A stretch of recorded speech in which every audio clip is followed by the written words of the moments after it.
Welcome to the Jungle, Bengals fans. I'm Kyle Phelps, and this might be the biggest game of the year. Well, it's either that or it's Week 18 in Cleveland. I haven't really decided yet. But either way, this week, the Bengals take on the Baltimore Ravens in a game that could decide the fate of the AFC North. The Bengals have been in a bit of a holding pattern since they started out 5-2. They've gone 3-4 since, and so that's not great. But the last 8 weeks have been a cycle for the Bengals of controlling the AFC North, losing control, and retaking control again, and, basically just everything that comes along with that. A big part of that, however, is because the Ravens have fallen off lately. The last time they saw the Bengals, they got absolutely walloped, 41-17 in their own house, ending a 5-game win streak that had them set up as the front runner in the AFC North. Since then, though, it's been a lot of inconsistency, and right now they're dealing with a 3-game losing streak. That 3-game losing streak is a big reason why the Bengals were able to retake control of the division lately, despite losing 4 of their next 6 games since the big win over the Ravens earlier this year. So whoever wins this one is going to end up with a massive advantage with only 2 games left to play in the season. Now, a huge reason why the Ravens have lost 3 in a row is because of their injury situation. Just to give you an idea, here's a list of players that are currently on the injured reserve. Just the injured reserve. Otaro Alaka, Aaron Crawford, J.K. Dobbins, Khalil Dorsey, Gus Edwards, Deshaun Elliott, L.J. Fort, Dalen Hayes, Justice Hill, Marlon Humphrey, Xavier Kelly, Iman Marshall, Marcus Peters, Ronnie Stanley, Ardarius Washington, Derek Wolfe, Jawan James. Oh my god, the fact that they've only lost their last 3 games by a combined 4 points is a freaking miracle. They've been finding a way to make something work, but I have no idea how. And if that's not enough, it's going to get even harder this week against the Bengals. You want another list? Here's a list of players who are currently on the COVID list, just the COVID list, who might not play on Sunday. Or whatever day this game ends up being played, because I'm sure the NFL is going to try to move it back. Chris Board, Chuck Clark, Tristan Colin, Justin Houston, Justin Matabuke, Pernell McPhee, Jimmy Smith, Geno Stone, Sammy Watkins, Christian Welch, Chris Westry. Alright, trust me, we're not done with lists. Here's a list of players that are listed on just the weekly injury report. So this isn't injured reserve, this isn't COVID. These are just players that may have picked up an injury from either last week's game or for whatever reason were limited in practice this week and have a chance of not playing this week against the Bengals. Nick Boyle, Calais Campbell, Devin Duvernay, Lamar Jackson, Patrick McCarry, Tyre Phillips, Ben Powers, Patrick Ricard, Brandon Williams, Tavon Young.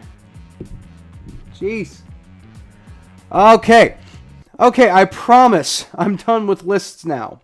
But I just wanted to emphasize the massive disadvantage that the Baltimore Ravens are going to be at this week. If you include all the players who are either on IR, COVID, or the basic injury report, that's 39 total players. You could almost field a game day roster with that many players.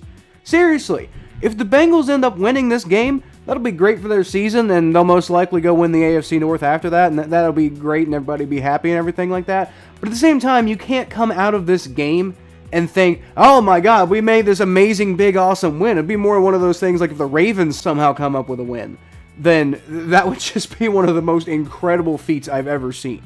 Next man up is a real thing in the NFL. But at some point, you have to admit that you can't keep up with all this turnover. The fact that the Ravens are staying competitive pretty much every week is impressive, and I'll give them that.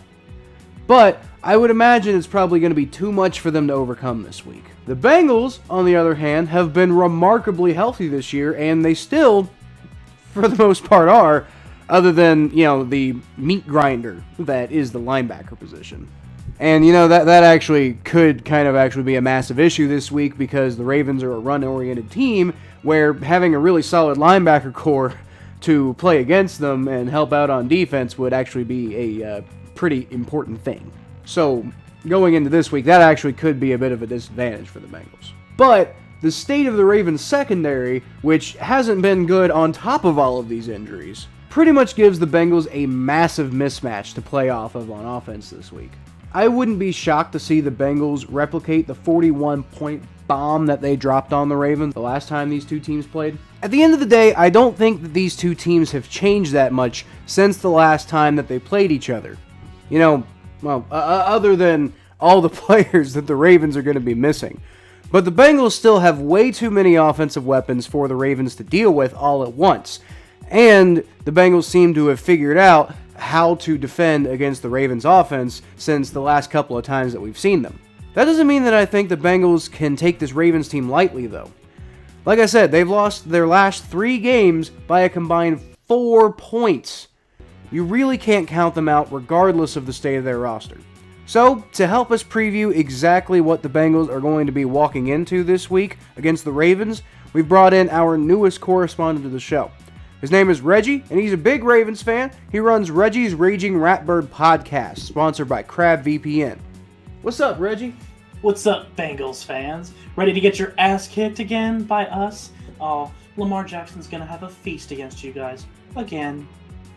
You say that, Reggie, but I'm pretty sure Lamar was feasted on the last time we played him for 5 sacks. But, we'll get into that in a little bit. Why don't you introduce yourself to our audience and tell them a little bit about your story of growing up in Baltimore and eventually coming to be a Ravens fan? Becoming a Ravens fan, yeah. Well, we didn't really grow up with a team. Those fucking Colts ran out on us in the middle of the night like a bunch of bastards. So we grew up, my family grew up rooting for the Redskins, and now that's really funny because now they don't exist. And then we stole the Browns, which is even funnier, and then we won a Super Bowl 5 years later, and now we've been Ravens fans ever since. Fucking great. Yikes, man. I mean, I get feeling snubbed by Bob Irsay packing up in the middle of the night like that. Might have been, I can imagine that would have been pretty tough, but you don't think maybe it's just a little bit hypocritical to celebrate doing that to another NFL city? Well, we didn't really have a team. Everyone was really Washington Redskins fans. Oh, I'm sorry. Name redacted fans. And then we kind of stole the Browns from Cleveland, which was fucking hilarious.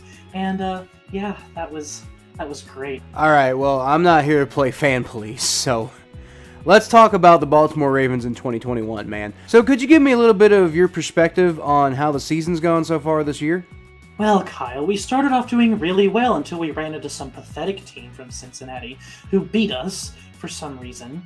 And it's been a downhill slope ever since then. We lost all our running backs. Our offensive line is banged up, and it's all thanks to you. I hope you're happy now. You finally beat us. You finally beat one of the worst Ravens teams that we ever got in this city. I hope you're proud. And now we get Lamar Jackson back, and he's going to destroy the shit out of you. I can't wait. Yeah, forgive me if I don't see that happen this week, Reggie. Joe Burrow has played the Ravens twice now, and in both those games, the Bengals actually came in with a really good defensive game plan on stopping Lamar.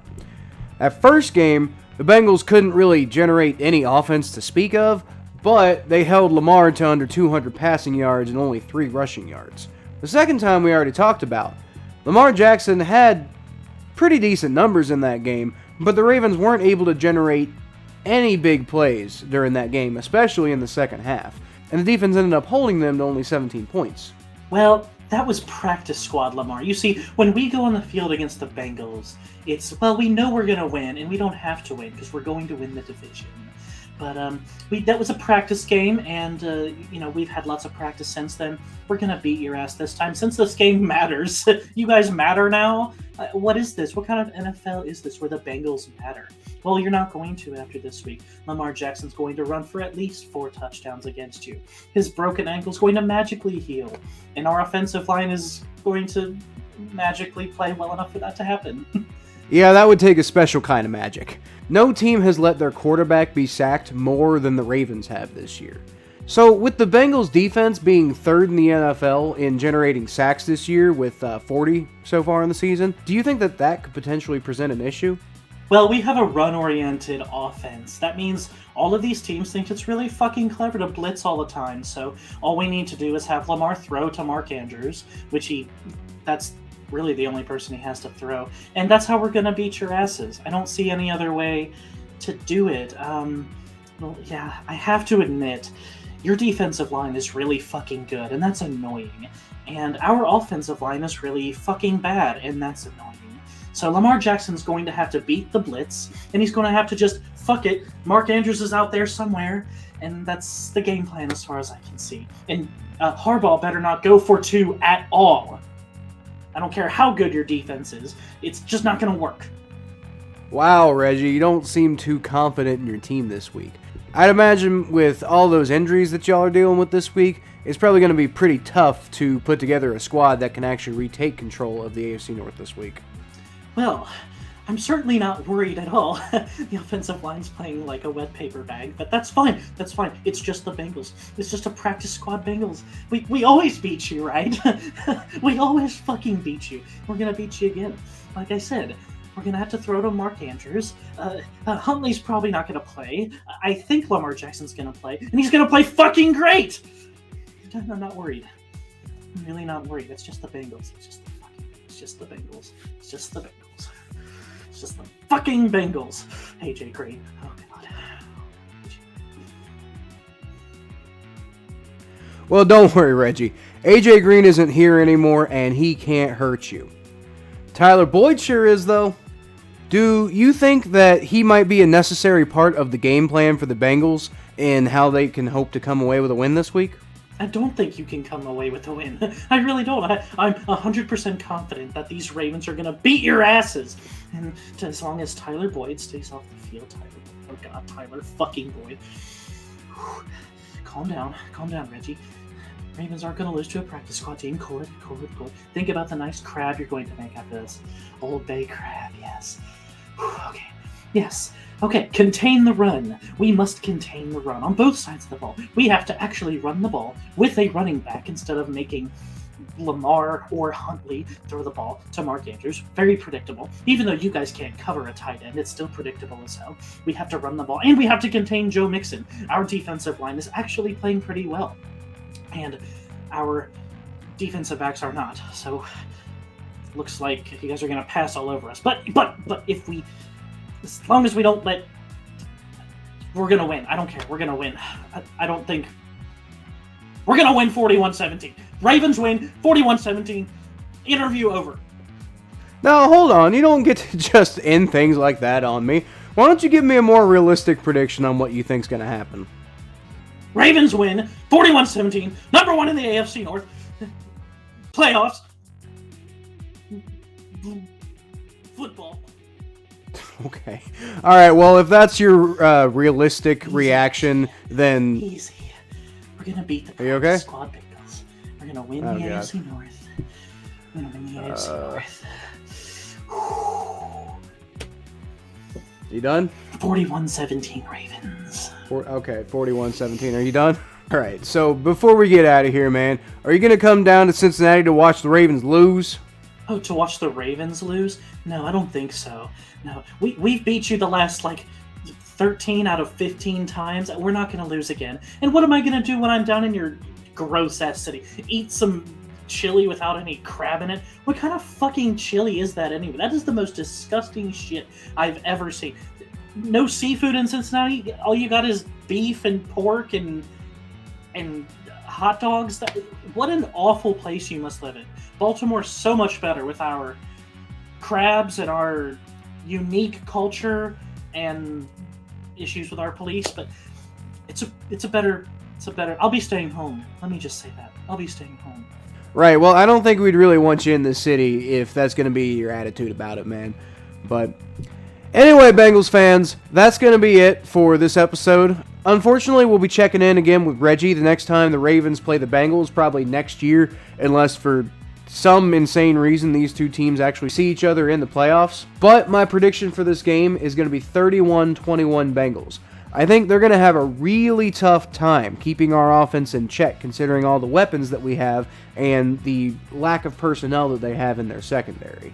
And I'm not sure their offense is going to have the firepower necessary to put up a ton of points on our defense, especially the way we played them the first time that we saw them. But anyway, guys, I'll see you guys again on the recap episode that we're going to do on Monday for this game. And until then, you can always find me at KylePhelps92 on Twitter, Facebook.com/ThePhelps, my Bengals coverage at ATBNetwork.com/Cincinnati Bengals, the Battle of Ohio podcast, which is available on YouTube, Spotify, and Apple Podcasts, and right here if you subscribe. But until then, guys, that's all I got for today. So I'll leave y'all, as always, with a hootie!